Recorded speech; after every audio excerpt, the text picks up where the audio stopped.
Hi guys, I'm mga loves. Good morning, good morning. Nandito ako sa Roasco, sa bus stand. Ayan.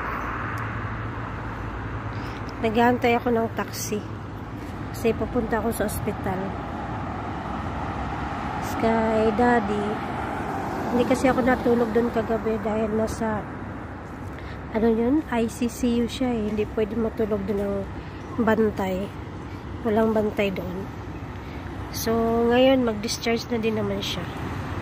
Wala pang taxi, uy. Bakit kaya? Tagal ng taxi. Tagal ng taxi. Huh?